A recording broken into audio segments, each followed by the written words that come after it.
And we're live, my AKA Padders. I wanted that image to burn.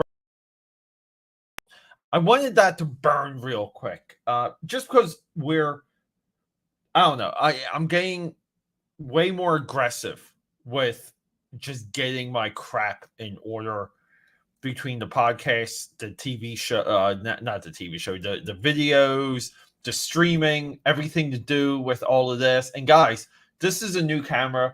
The new camera gave me nothing but HE double hockey sticks before we went live today. It's 1 o'clock. I've been chipping away at this camera not being plug and play. For whatever reason, it didn't like the Microsoft Surface, my version of Windows, my version of Chrome, StreamYard, like everything. Everything went wrong with this. These cameras are great. They have their own proprietary software that you can, like, for example, we're using the wide lens for this, which guys, I love the wide angle lens. Isn't it beautiful? I just like how it extends my desk. So we have all this power, all of this ability just through the software alone. Well, guess what, guys? The software didn't want to recognize it. It just didn't want to. We can say it didn't want to load or didn't want to open. It just didn't want to recognize my system. And because of that, well, it's hell. It really is. But guess what? We're here. We're here finally. This was supposed to be a G.I. Joe live stream, but it's too late in the day for that. I wanted to showcase a little bit, like if you guys haven't seen the title, this is the art of Wildstorm Studios, and this is just a sketchbook. I'm going to chip away at the sketchbook and hopefully dazzle all of you so delightfully that you guys subscribe, support, leave comments, interact with me. We're going through not only the history of Jim Lee, but the history of his like homage studios, the history of his collaborators, all these other books that came up through because of Jim Lee. Jim Lee's responsible for so much more than people even give him credit for. People just want to recognize Jim Lee as a publisher. Well, on this channel, we do Wildstorm Wednesdays. We study Jim Lee's career, long form type. We're just big on comic book history on this channel. The reason for that, sorry guys, I need to make a cut here. I'm gonna have to do a razor blade cut because we need a backer for some of this. These pages are so effing thin. But anyway, yeah, so we do Wildstorm Wednesdays. I call it the long form study of the 90s publishing powerhouse, Wildstorm Productions. And it's really everything that came out of X-Men #1. And that's where we're kind of like starting the sketchbook. I've been debating on how much of Cyclops here I need to darken. So maybe we'll just get into some of that real quick. I want to get back to drawing Void. My drawing table has been a disaster for a solid month now, so I apologize in advance. But yeah, welcome to it though, guys. You know, we like to hang out here. We just like to do comics, talk books, talk about what we're working on. Hell, we even like to get into our lives here. We do some life conversations.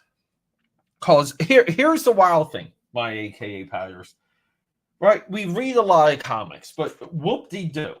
Right? Comics are cheap. I like reading what I call the real stuff. This is Giorgio Armani in his own words. This book is fascinating already, and I have Sonny Rollins, the notebooks. And I'm not even a music guy, and I'm reading this dude talk about how he keys up his saxophone and finger placement and all of these things I had no idea previously of. And it's all infinitely interesting.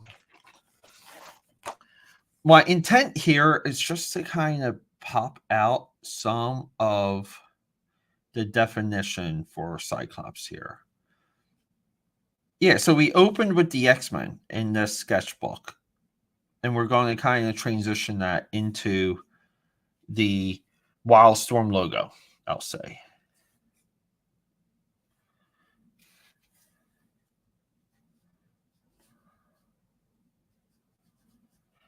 And the reason for that is, we're all about the history here. We like the history. We like the history of it all. The good, the bad. It's hard to discern if there's such a thing as bad comic book history. If you're into comics, right, like all of it's good. All of it's good.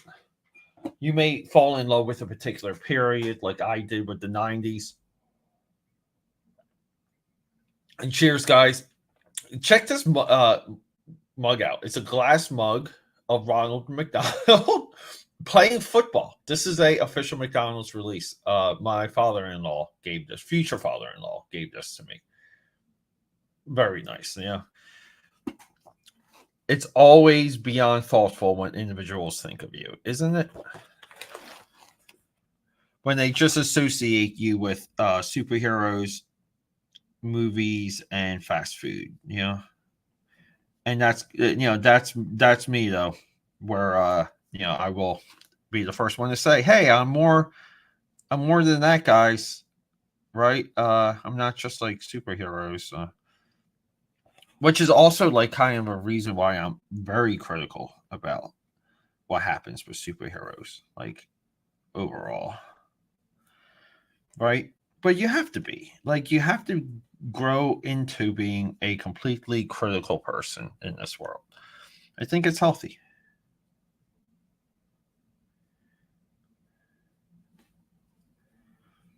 Let's see here, guys. I'm trying not to spend too much time on this.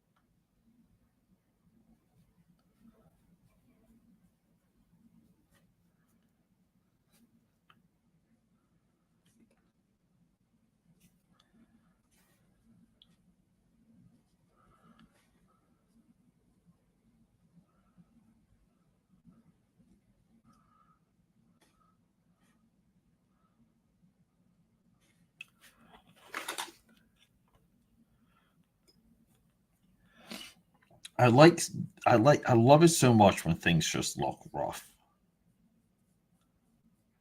Yeah, it's just one of those things art wise where it's like in thought.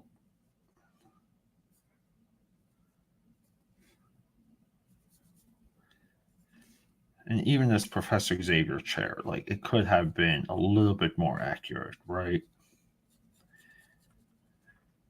But sometimes it's just about like let's just get the idea out. Like let's get the idea out.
I don't know why. I just had the idea of like this like additional like red burst and back of Cyclops here. No idea why, because it doesn't make a lot of sense. But we'll add it and we'll finish it either way.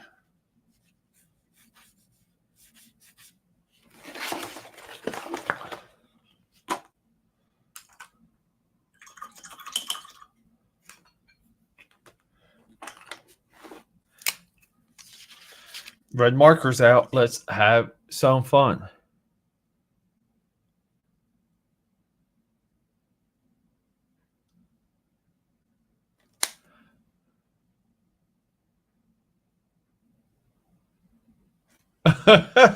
Tom Brady.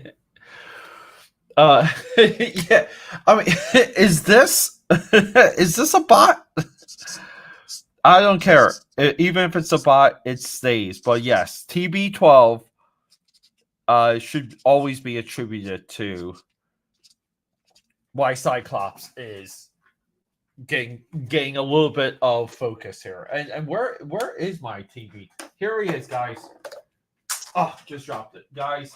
Just so you know, we always have Tom Brady and Cyclops. Just so you know, okay?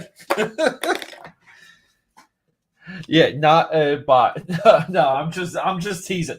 This is way too eloquent to be a bot. But what I'm doing right now is I have to take a picture of this screen because I gotta send that to my football chat. I have a group of football friends that we are in a 24-hour continuous football chat with, and they will get a kick out of that. But yeah, it's like, look, like a lot's happened with Cyclops character-wise too, right? And it's, to me, it is wild that they had this Cyclops in Wolverine Deadpool and they could not pull the trigger on it. And I get it, like things happen when you're making a movie, but it does make you're almost just like, holy crap, when can, and I'm not talking about Deadpool. I'm not talking about Colossus being in Deadpool but when, like, really, are we really going to get a glimpse of the X-Men? Like in movies. Just, we need more. We just need that. It's just one. It's a hard thing to classify. But even Gambit's appearance in Wolverine Deadpool is not what I'm referencing. Like, not at all. And I know some of you might just go down that route real quick. I'm talking about the X-Men. Because, like, how long has it been since Disney bought Fox, right? Since that merger got complete. It's been a long time, and we really haven't had a lot.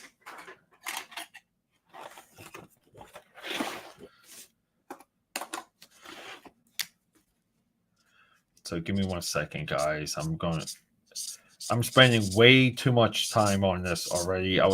We're supposed to be working on Wildstorm characters. If you really want to talk about characters that don't get enough attention. And this marker's about to die. There is a pleasure when markers die. I don't know if everyone out there feels that, but I get a absolute pleasure when markers die. Because it just means you did your work, right? Like, you put the work in and you exhausted a marker supply. I have a big thing where whatever, like, art material I buy, like anything, I exhaust it 1,001%. I'm very aggressive on it.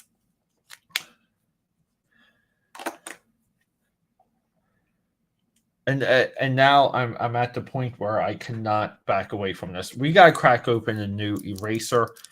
These Faber-Castell ones are the only erasers I pay attention to.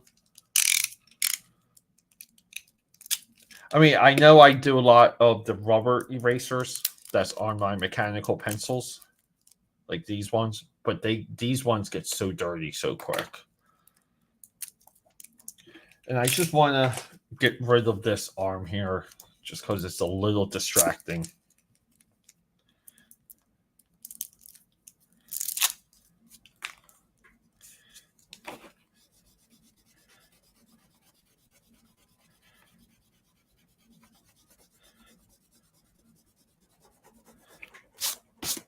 Here we go.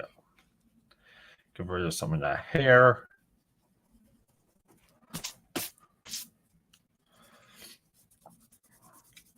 Get Xavier a little bit more cleaned up.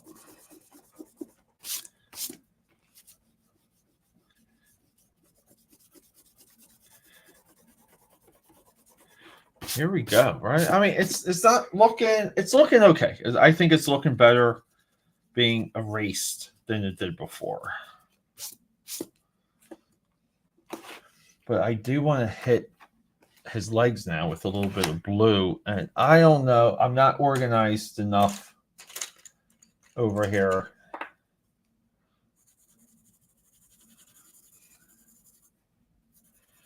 To grab the same blue. So we're just going to use a different blue differently. I'm going to go super light.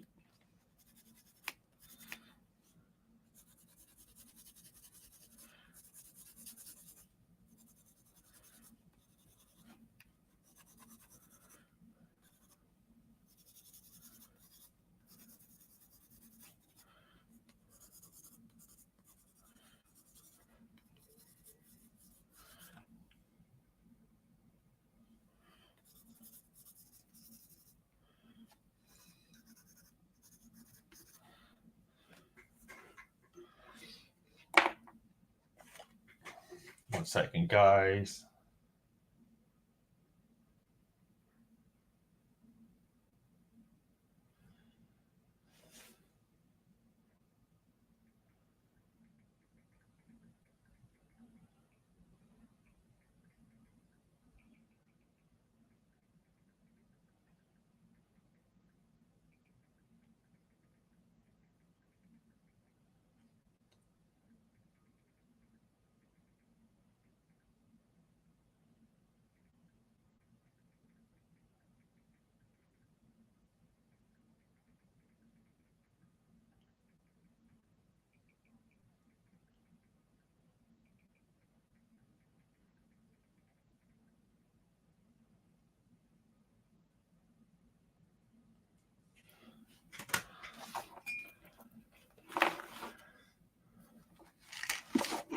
And let's anything you hear falling, it's it's me having a completely mess of a table.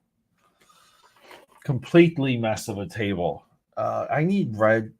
Let's see if we can find the red. Here we go. We got some red right here. Yes, not a bot.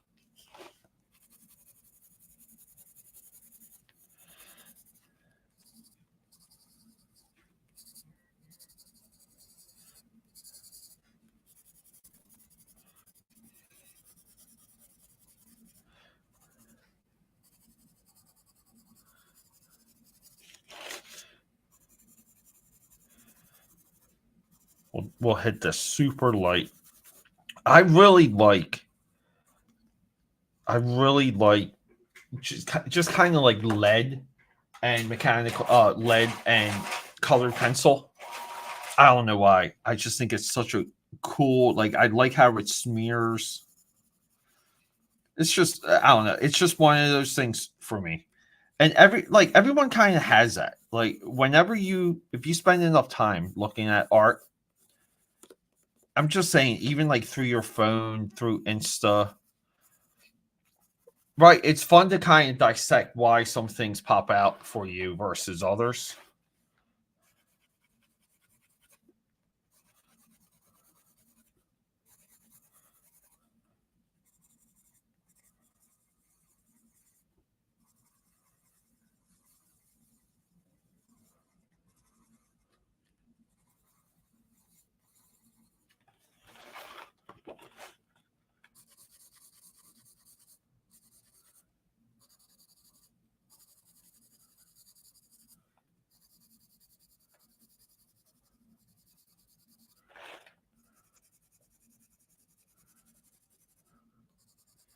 See, we're just like putting some of that red too, like right here.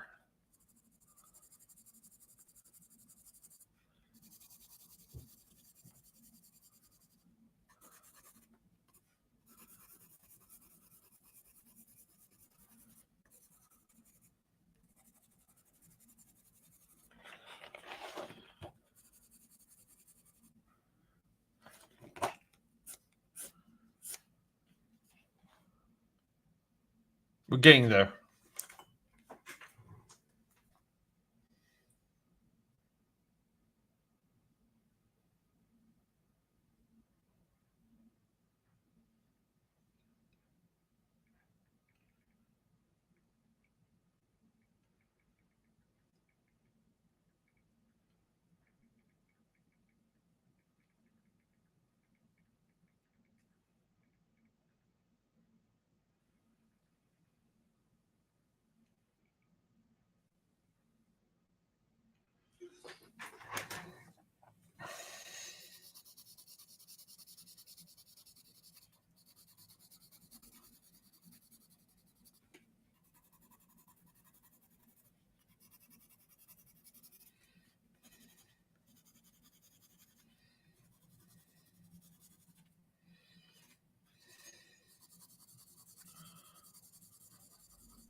All right. Oh, I know. You're saying, Pete, can we get to the Wildstorm stuff? That's why I read your video title, and that's why I'm here. Or your stream title. That's why I'm here.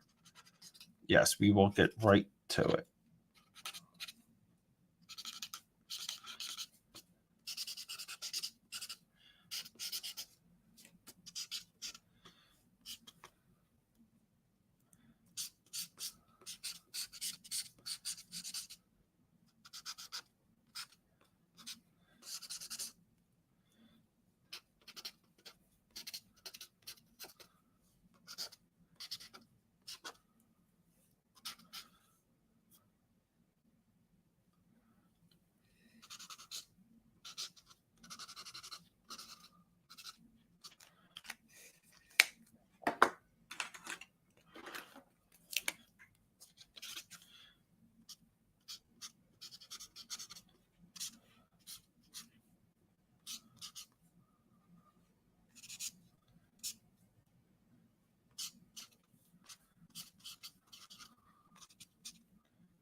I'm at least happy with this being an opening page. I wasn't before, so at least we're there with that.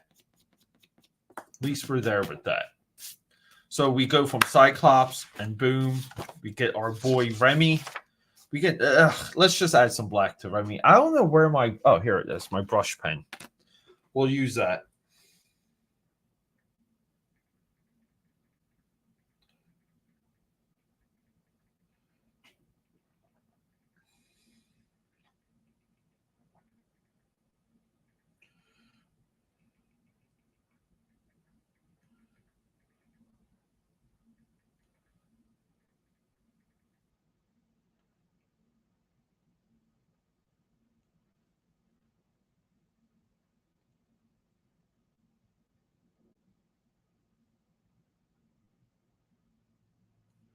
Sorry, AKA Powers. It is. We're in the middle of Saturday. We're getting brunch questions out of the way. It's important.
Yeah, and it's good to get some of those lines to look chunky.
Right, and that's kind of like the transition. I almost feel like we need a background color here. Like what? Now we're just stuck. We really are. We're just stuck working on the X-Men real quick. Maybe not real quick.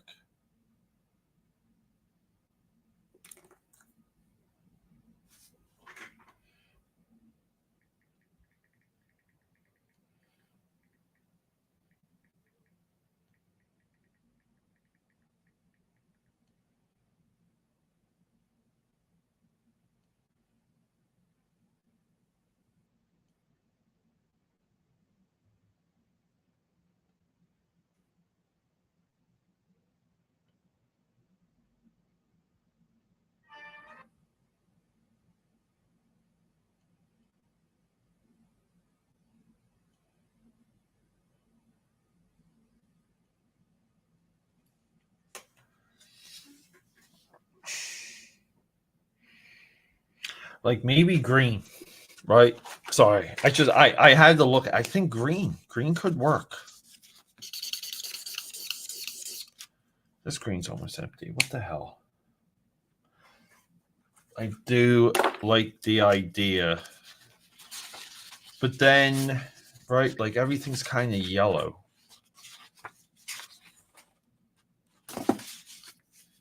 And let's just do green.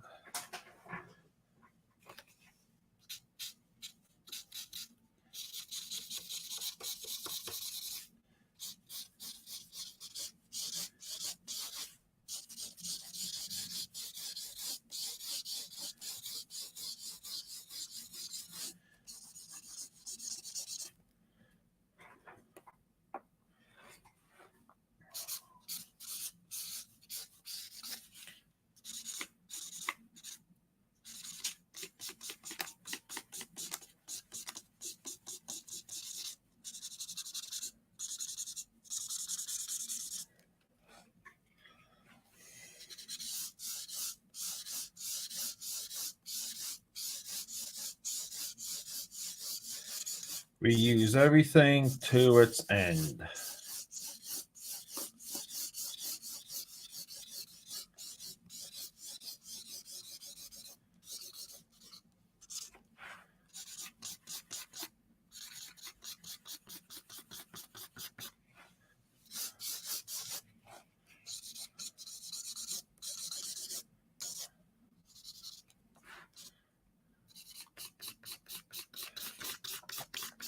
I also like the idea of things looking graffiti, quote unquote. I don't know, just looking like it was done by hands.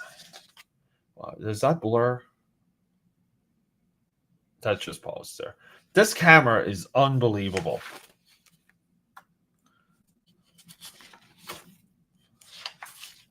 And let's get here with some pink.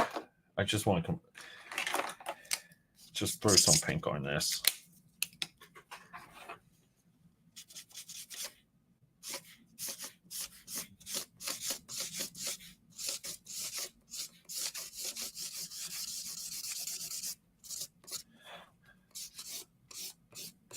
We're going to go right over my signature too. I love it.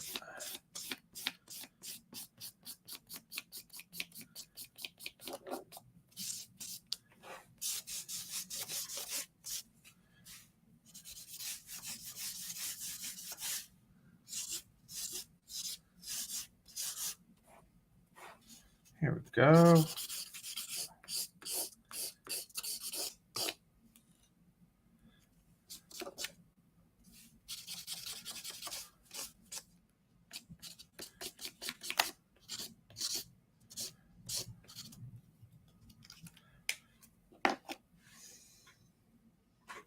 We're doing it.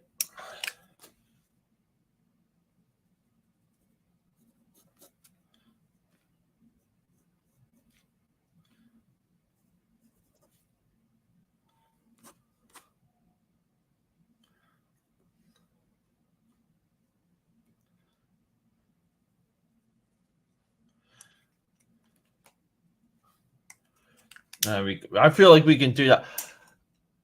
Comic Journey.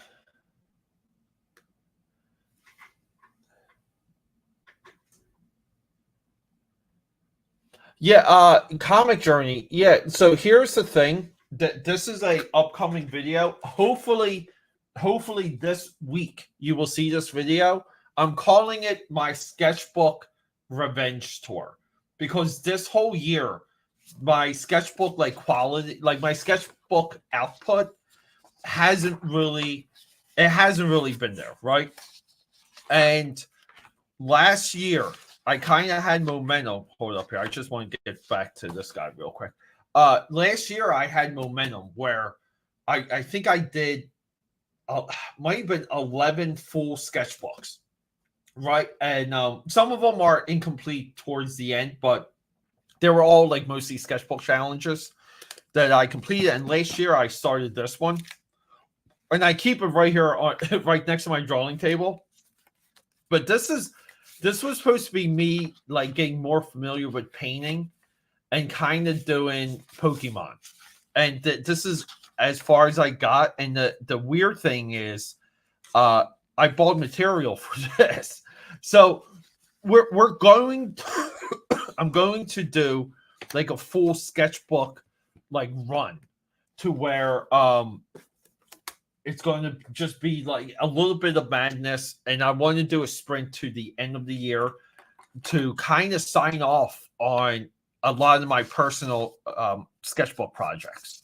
So you will see me painting, you will see me doing everything. But how are you, dude? Anyone that tunes in, check out what this guy is doing. Number one, I absolutely love the Instagram story posts. I like the fire. It's a little bit of amateur but chaotic, but kind of again intended, I'll say. Really cool stuff, dude. I like it when I see things and I have trouble defining what I'm looking at. And yeah, we will. I know you reached out to me. I am a little bad with catching up on your channel because I feel like and you Comic Journey, you like you can decide because I feel like if we do a something together, it will be me partially interviewing partially interviewing you, okay? Because I kind of do have questions for you as well. So just be prepared. But anyway, I just needed to add a little bit of darker, some of that darker maroon to Pike over here. If you guys are not familiar with Pike, here's Pike. He's one of our table mascots. And the big one I wanted to get to today was Void. Where is our girl Void? Where the hell is she? Is she here? Oh, wow. I forgot I did Gnome too. Jeez. Where is Void? Where is Void? Right here. Yeah. Oh, one day. Yeah, I wanted Void to be, I don't know, just like awesome, streamlined, majestic looking, but also a little bit sexy, right? Because Void's a little bit sexy. Yeah, I don't know. Like, like painting, like I do, like just to show you, I know you, if you're saying my style, maybe like a little bit more familiar. Like I try and do, like, here's some of my like just quick Halo drawings. Like these were like pre-recorded live streams that maybe someday like will get dropped. Yeah, like I try and keep like sometimes I'll try and do like painterly shading, if that makes any sense. Yeah, it's like painting though. It's it's a mindset. It's I'm in the discipline. You just have to be yeah, I actually yeah, Comic Journey. Anyone that reaches out to me, I am absolutely curious about. Like and even with some of the Gem Mint stuff. I've had like a good range of people find the channel for good and for worse, but there's people that saw the Gem Mint stuff and they completely see my point of view and they agree, and they, like I've had people try and help me and all kinds of, not saying I wasn't getting offers like that before. Like I think if you spend enough time on social media, you always get people like reaching out. But yeah, dude, like I don't like, I'm all for like opinions and ideas, and I don't think it's nonsense. I don't think it's a I think you can have like nonsensical opinions and not nonsensical thoughts. I think you can even like have ideas that are clickbaity or controversy, meant for controversy or targeted. But I don't think the work itself is nonsense. Like right here, like so we're going to split that word right here. But yeah.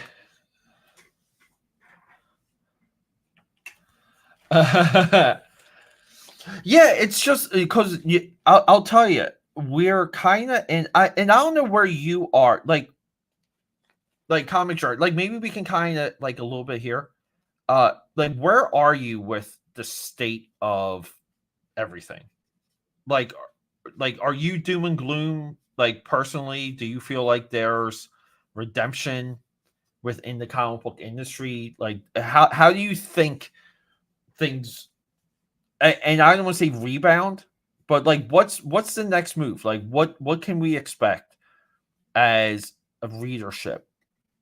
Because the collector thing will always evolve, right? Like the collectors will always have their bag, but the readers are kind of right. Like the readers are the ones I feel like that need a voice.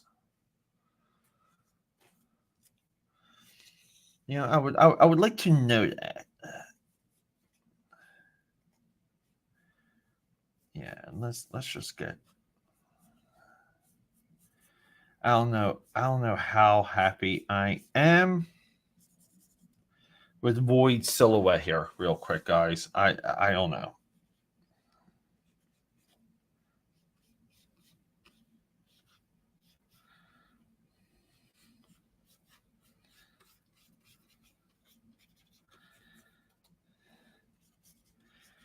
Let's see here, guys. Give me 1 second here.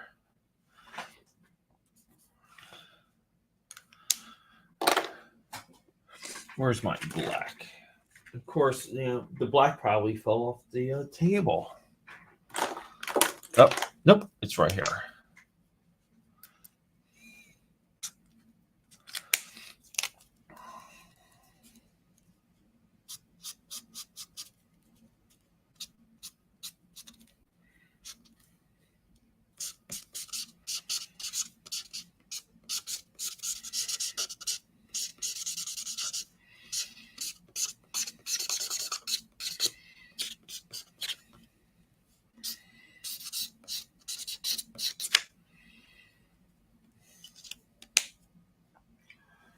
Let's see. Sometimes I need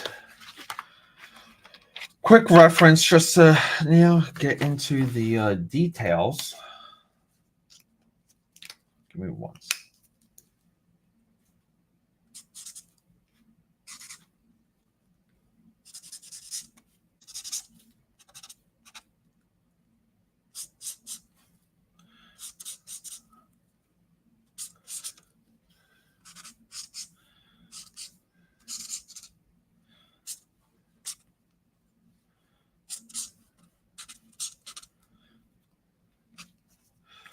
And the rest I want to be like marker and shadow.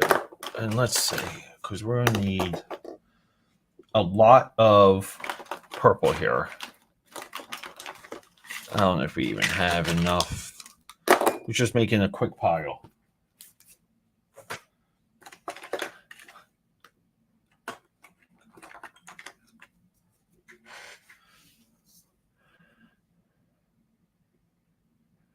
Yeah, that's a little bit. Comic Journey, do you think that's a here we go. Is the Kickstarter bringing back creativity? Is that a talking point? Meaning people see it, low hanging fruit, it kind of sounds okay, but is it really? Like, does Kickstarter really? I don't know. I don't know if a platform can like are we even trying to say like does the existence of the platform create creativity? Because if the answer is not yes, then it just really comes down to individuals putting in the work.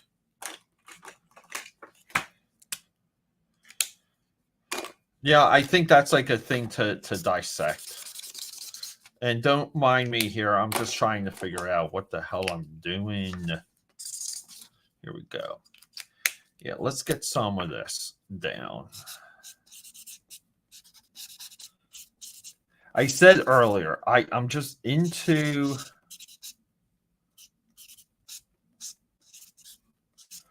the smearing it, like things getting smeared sometimes. I don't know why. I just think it's brutal looking. It's a little bit ugly.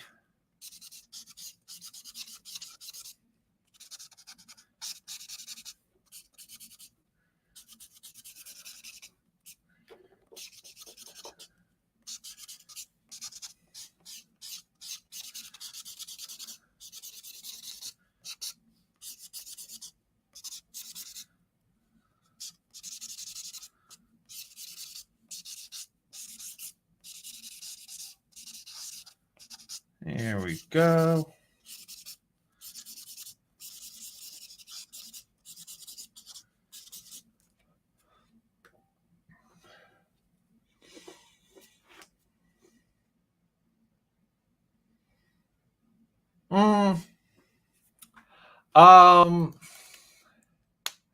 We always crap on the present.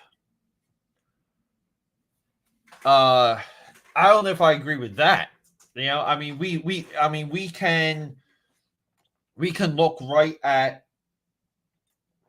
even if we go through like the comic journal of the 84, 85, 86, 87, the beginning of 88. If we look at the comic journal from those 4 years, right?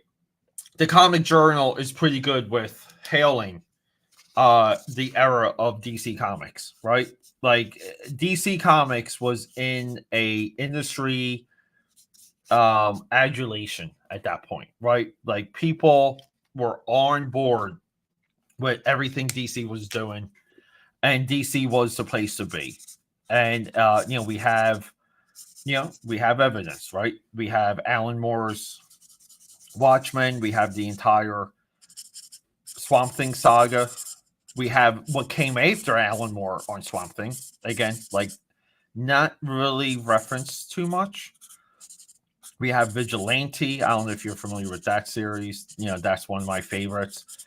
Camelot 3000. Like the list goes on, right? And that's a little bit of what I mean. I think social media creates more,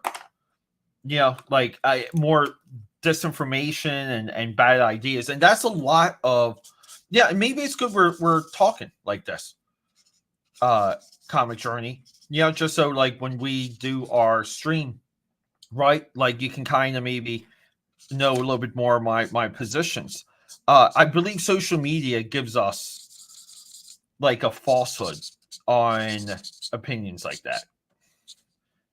Like I like you can even go through Wizard magazine, and people want to act like that they were only saying positive things about the Wizard book. I mean, about the Image books, and they kind of were, but they weren't, right? Like they were, but they were. What stock was Wizard pumping? Valiant Comics, because Valiant Comics were the best books, the best new books from a new publisher of that era.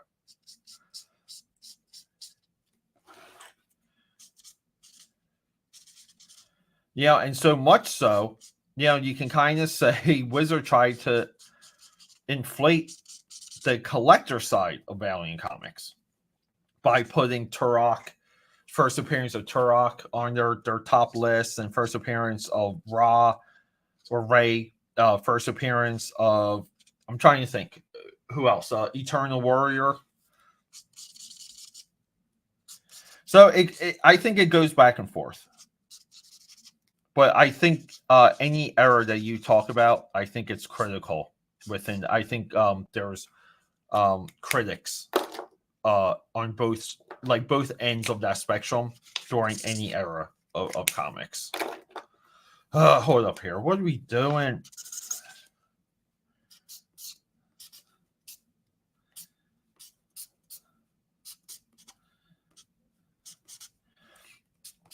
What are we all doing on Saturday, guys? Like, what are we doing today, though? And Comic Journey. Where are you from? Like, where? I missed that on your on some of your stuff. Where are you from? And if you don't want to disclose it, you don't have to. But I'd like to know, because I think it brings us a little closer together. And give me 1 second, dude. I will check out what you're saying.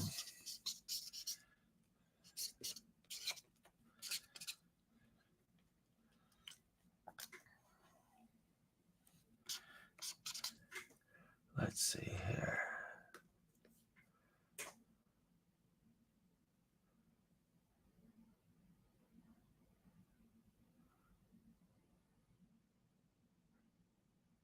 Yeah, holy crap. Okay. Holy crap, dude. Yeah, like, I hate to say it. I'm gonna have to steal this. This is the video. Where's my effing, guys? Give me 1 second. Oh, you know what? I've been doing fall cleaning, and I forgot how much of my stuff's turned upside down right now. Guys, I wanted to write that down. This is a video right here. Books, individual books people will spend their lives on. Where is that? Where are we with that effing idea? Like, where is it right now in comics?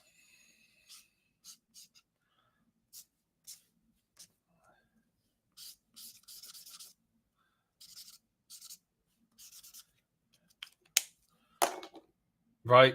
That's one powerful thought. Kickstarter is the equivalent to creators selling their books and sidewalks and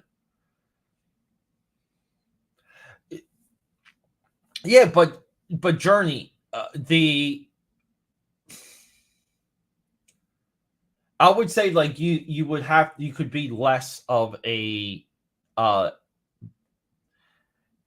business minded person because Kickstarter, like what you need for a Kickstarter campaign to be successful enough to flow into another Kickstarter campaign, because that would be the intent.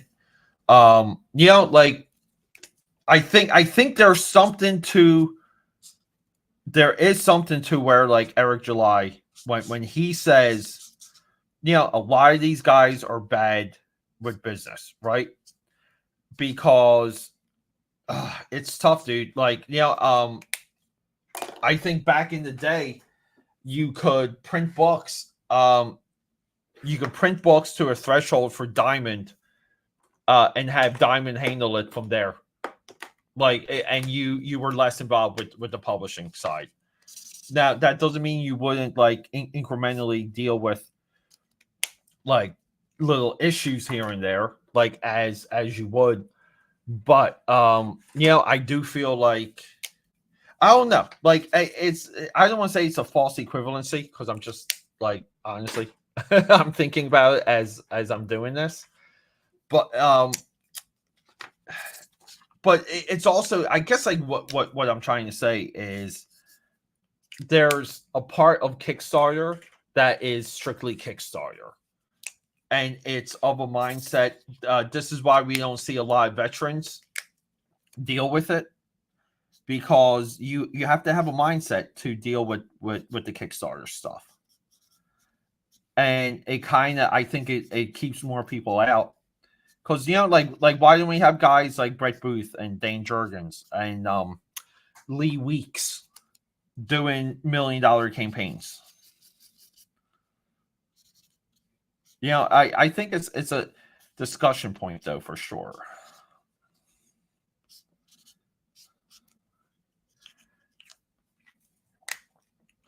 I'm trying to find like a darker shade here for the skin, and I'm not having luck. I'm not having anything I like seeing. You guys are going to see me burn through a lot of markers right here.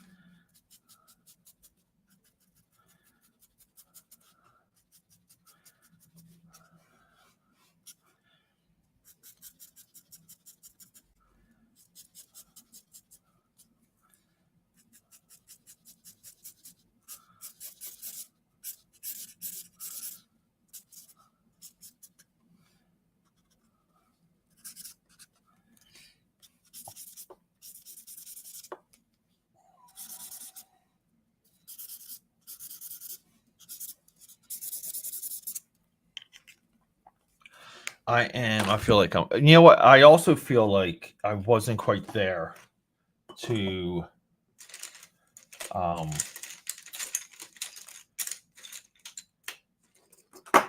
draw her. I feel like she needed a little bit more help.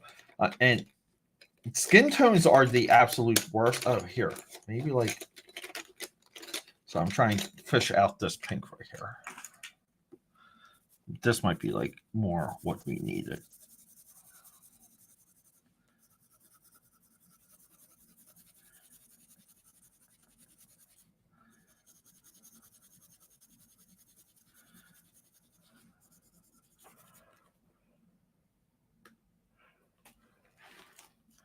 Yeah, I think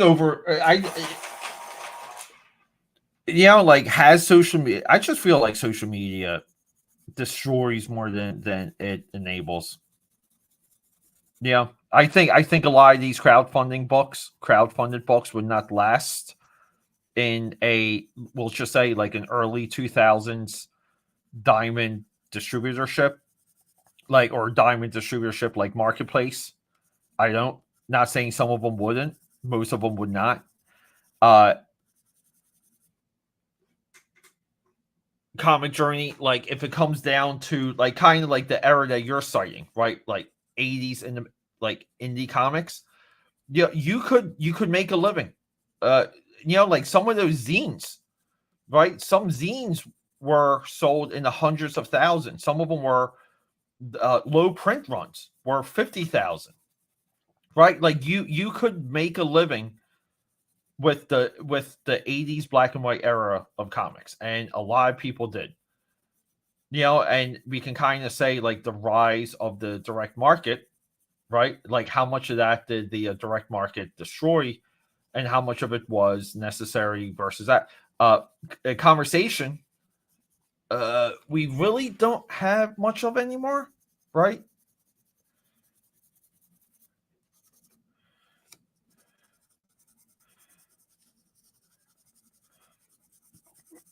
And the business model of comics, I think, is just speaking of it as uh like valued distributorship, valued audience, valued positioning for advertisers. I think that's the biggest problem with everything right now. I just don't know why comic book publishers don't seek they don't seek advertising at all. It's a weird thing. It's a weird thing that I noticed. And yeah, I could be wrong.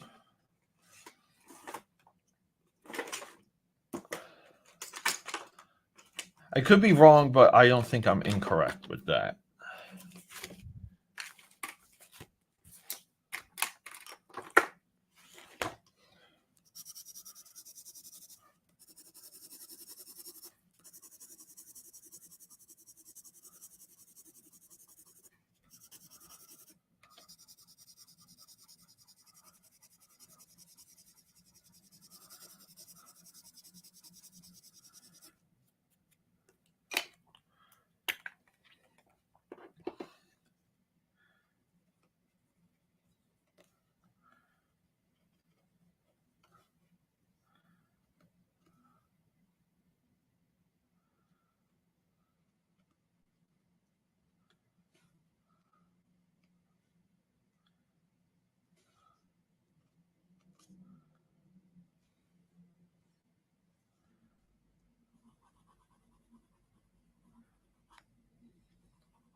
All right.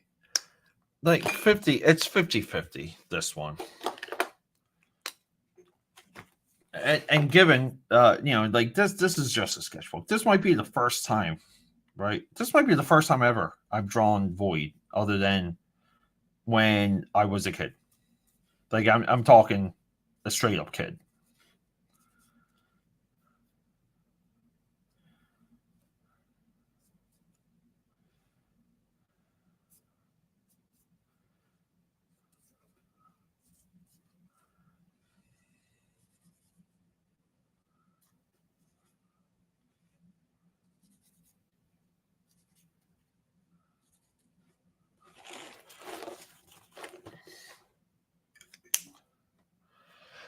My faces generally are elongated too. Yo, Rad, what is up, Rad? How we doing, Rad? CJ, what is up? I love it. I love the CJ. Norin. Oh, Norin Rad. Duh. Oh, that's Silver Surfer. Sorry, guys. I just put that together. Holy crap. Norin Rad's back. Void vibes. Yeah, some void vibes. Too many politics involved in advertising these days. This company. Yeah. I like it is. I would say I agree with that. With it being complicated. Yeah. I hate ads. I know. I don't know. I think. Look. I think there's a detente. I'll say to reading ads and comics. Right. I think it's a little bit of. Hold up here, guys. I think that there's like something to the flow of the pages, and I think ads enhance comic book reading. How's that for a wild thought? Ads enhance comic book reading.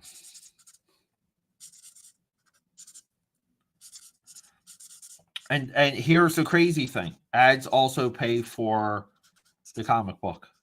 As of the creative team behind it.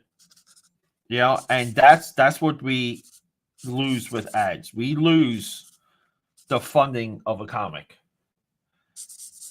And I'll be honest, guys, when I realized that, and again, there's a lot of things in this world you can have repeated to you. Like you can have you can hear things a lot, but to kind of sometimes have it sink in, I don't know. I mean, it's just it's I just like you go through the era that built the industry, right? And geez, you're like, well, it was continuity and ads. Continuity builds regular readership.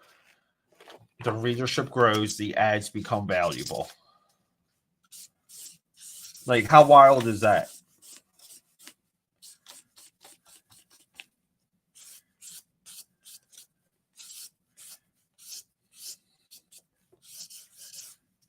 You guys are about to see me get some use out of super cheap markers here. Keep in mind, these markers are from Five Below. When I say super cheap, that's how much they cost. 5 and below.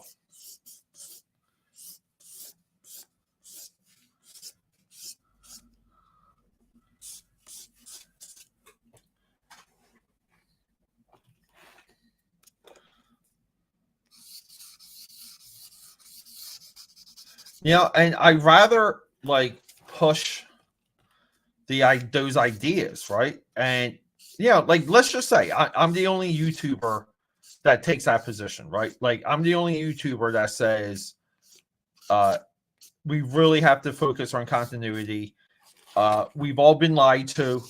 Continuity actually sells and builds the industry.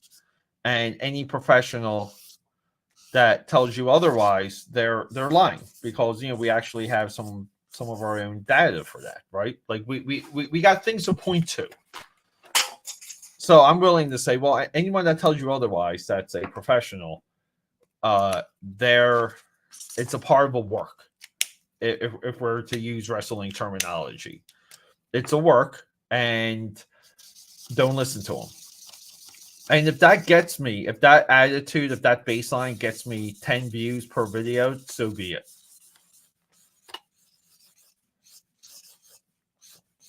Right? Like we have to kind of evolve beyond these perceived attention numbers and analytics. Like, it shouldn't matter, dude. Like, if your video if you make a video that has just a better idea and it gets 100 views versus someone's like 10,000 views, so be it. Like, so be it. You know, like you're both valid. No big deal. You know, and that's kind of, I think, when it comes to comic book YouTube, which, yeah, look, that attitude benefits the way people would view my stuff for sure. But I think we have to get there.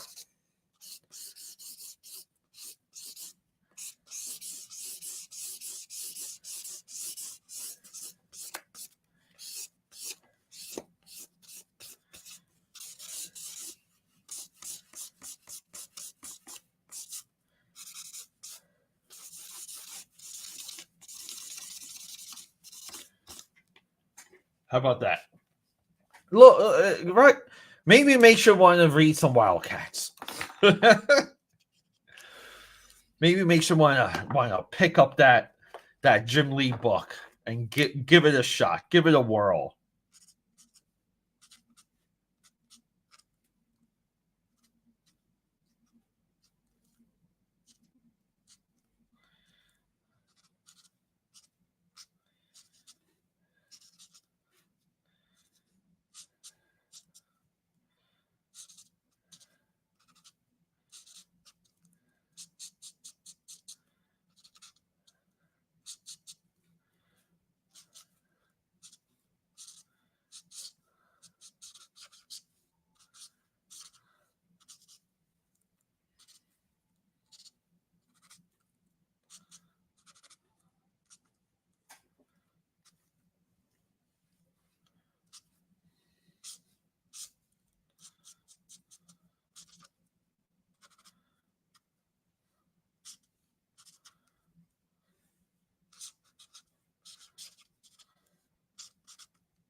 I do like, I like a little bit of like the broken language of some of the sketchbook, like just the broken visual language of it all. You know, where things are kind of incomplete.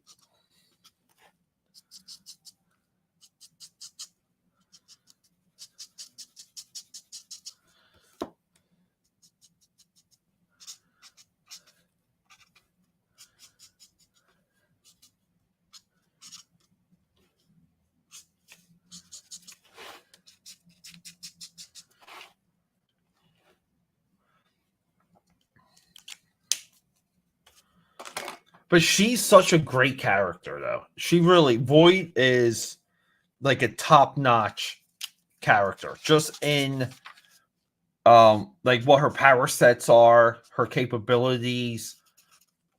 You know, she's almost like the real backstory for the team. You know, like not just kind of like, hey, they're all fighting this alien war. Like, hey, like, you know, hey, let's all fight these demonites. No, like she's like, her origin and her connection with Providence is just really, it's good sci-fi, guys. It is. And Jim Lee was way more like, him and Brandon Chow were way more, they were way more sci-fi guys than comic book guys.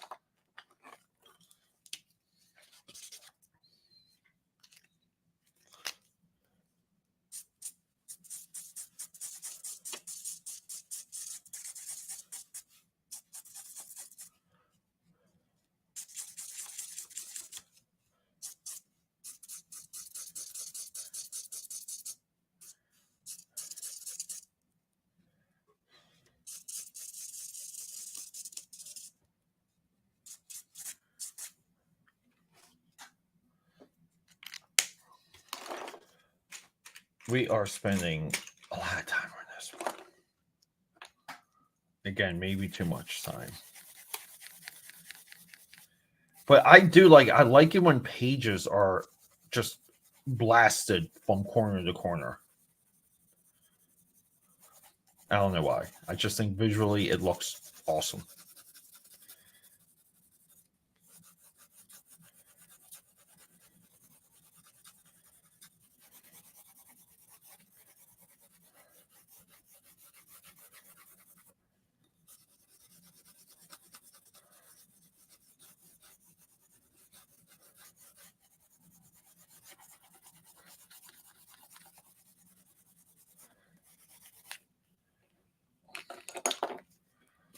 And I think we just need some. I need some purple, some real purple, like this.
Blacking out there a little bit, guys. Sorry.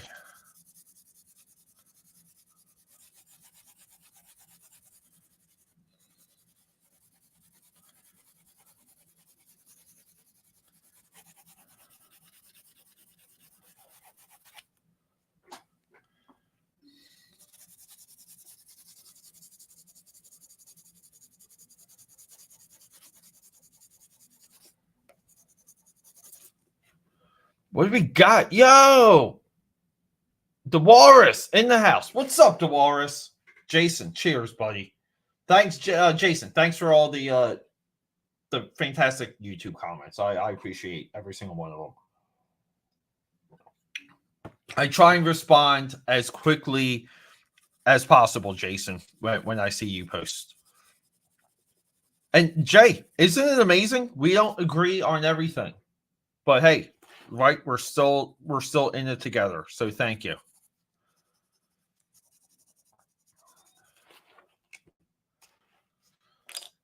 All right, where are we? Yeah, but here, Comic Journey, real quick, touching on the marker comment.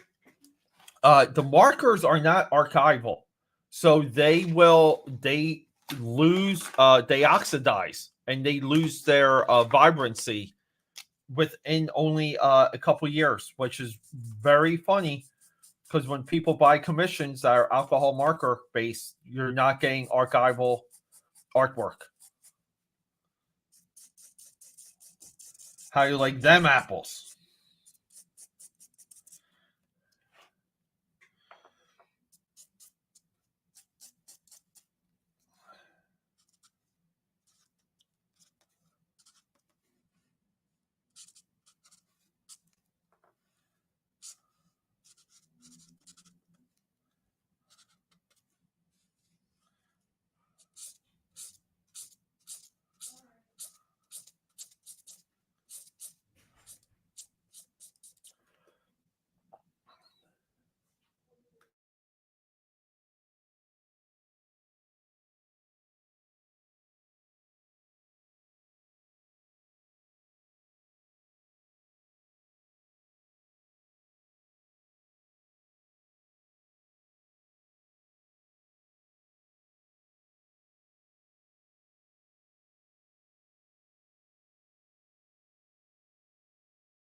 Sorry about that, guys. We had some tough brush tips. Yeah, our yeah, I prefer chisel tips, which is crazy. I never played with the with brush tips. I haven't done it yet.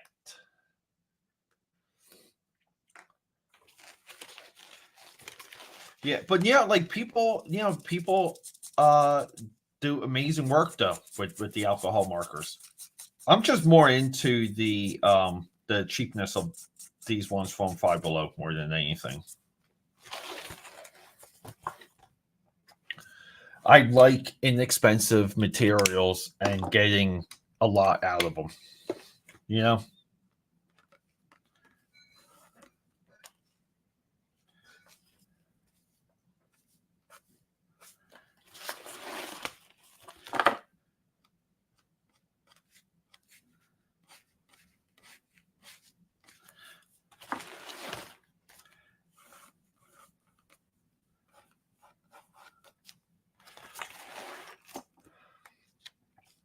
Yeah, I think there's a little bit of a discipline when it comes to, just being able to pick up any material, like any surface, like give me a brown paper bag, give me some cheap Crayola markers and let's have a party.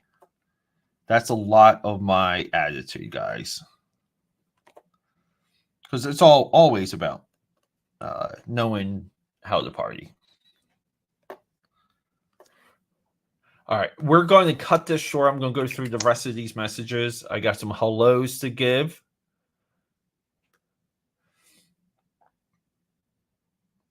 Oh, brush tip paint markers. That's interesting. Yeah, I want to try this too. We'll definitely talk about when we do the video. Yeah, yeah. Yo, under 5. What is happening?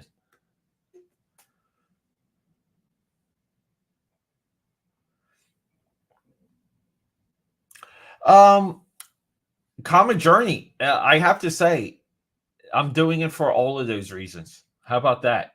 I believe sketchbooks is the absolute best way to sharpen the blade in keeping yourself fresh and to force yourself.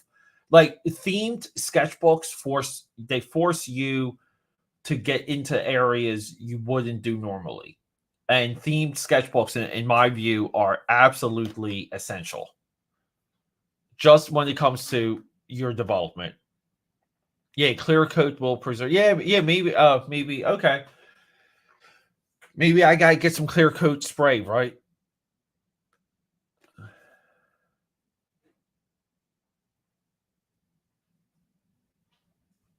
Yeah, there you go. Yeah, that's but yeah, but yeah, the clear coat though might be a little bit, like Nora might be right with that. I know I need clear coat for just some of my penciled stuff. So guys, I hate to do it. I got things to do here in Philly, but let's do a little bit of a rundown of the sketchbook. We have, we open up with, again too, we're telling the story of Jim Lee. So we're kind of doing, like, let me kind of like showcase it real quick. Right. So like everything, even though like Homage Studios existed before X-Men, we're kind of going in this order. We're doing X-Men #1. We're getting into two characters, two products that he made through Homage Studios before X-Men #1. But we pay our respects to Homage, and then Homage leads right into the Wildstorm era. So that's kind of like the path of just the opening of this. So we get some hot X-Men action, and then we get into Homage. We get into Jim Lee. We're going to have just a cartoon drawing of Jim Lee and some of the other guys. And then we have Jim Lee's first print. We're going to do the character from that. We're going to do Cybernary or Cybernaries 1, which was a Homage Studios poster. And then Wildstorm Productions, we have the title right here. And then we're going to just get into like all of these characters from the Wildstorm era. And just like like have fun like showcase it, do color guides. You know, I love the coloring for Hellspawn here. I love this. There was like a mask toy that was like, I think it might have been like a 57 Chevy that had this colorway. I loved it then. I love it now. But yeah, we're just exploring the ideas, like the shapes, the coloring of these characters, and that's what we can expect from, like, yeah, like, so like sketchbooks are, this is how they're valuable, because we're kind of, you know, when we draw Maul, we're thinking about his colors. Like, we're not just thinking about him as like a silhouette, as a character, what pose he would be in, but the colors, right? And like Zila here, like maybe like more of her shape, and taking the white hair away from her. Like, take out the white hair. What else can we pay attention to? And that's what sketchbooks are so good at unlocking. You know, like even just drawing some of the X-Men stuff. I'm just like, you know what? Some of it I was right on, some of it I was like wrong on. But you're educating yourself. I think some of this is like way too dark, right? Psylocke here, like, which I don't know why. I mean, I kind of made that happen, I guess. Miscalculation. But yeah, you learn things with sketchbooks. And guess what? You're supposed to screw up. We'll leave out with the very cool. Guys, thanks for hanging out.